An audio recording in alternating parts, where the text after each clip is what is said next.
Hi, my name is Grace Taylor. I'm a student at CCM, and today I'd like to talk about some practice strategies. These can be used for any instrument, but today I'll be talking about brass-specific examples and techniques. So I like to say that the worst plan is none at all, and as a musician myself, I cannot think of the times that I've been overwhelmed by the amount of pieces I need to prepare, or concert materials, or recitals, or what have you. And I think this goes for any study, especially music and other arts. But having strategies in your practice routine is incredibly beneficial for maximizing your time, especially when you might only have 5 or 10 minutes to, pull your instrument out and practice.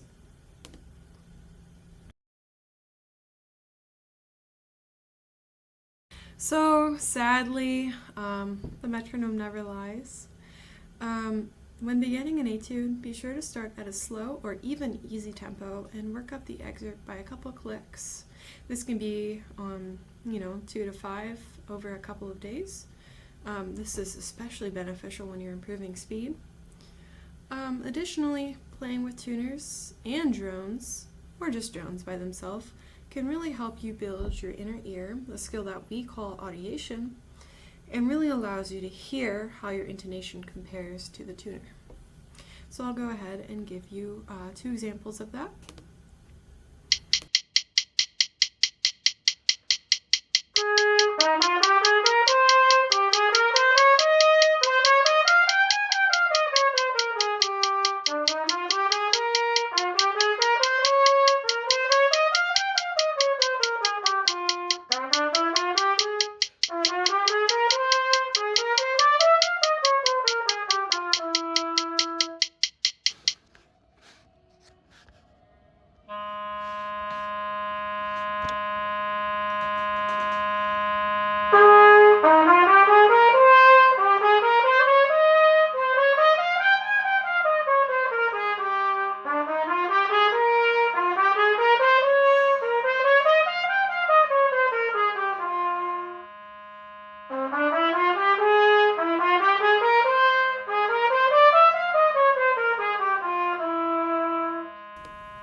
A really cool and albeit challenging technique I like to use is playing a section or a piece backwards.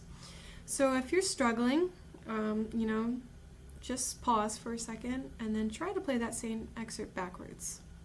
This is called segmented backwards learning. A really cool term that I won't really go into depth, but I'm sure you can find some really fantastic books and examples online. Playing backwards can really help with focus and looking at a musical excerpt in a fresh light. Be sure to practice this at the same or even slower of a tempo, and this can really help you just integrate and form new connections with the piece of music that you're learning.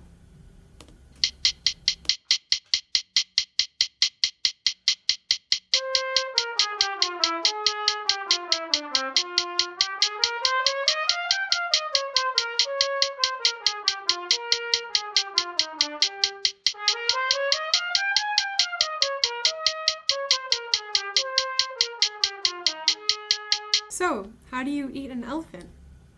And the answer is 1 bite at a time.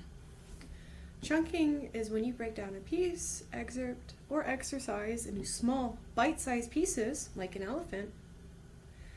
I recommend focusing on one measure at a time, especially if it's very challenging, or by chunking it into maybe 1 or 2 phrases.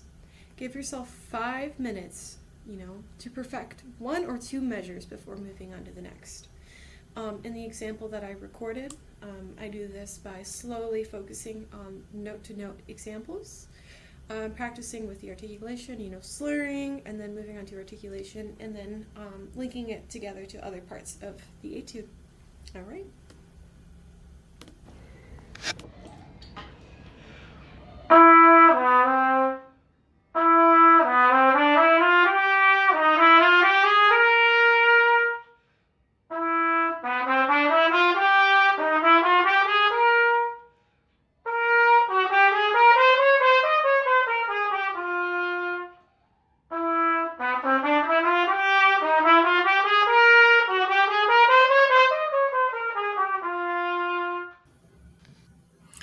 thank you for watching.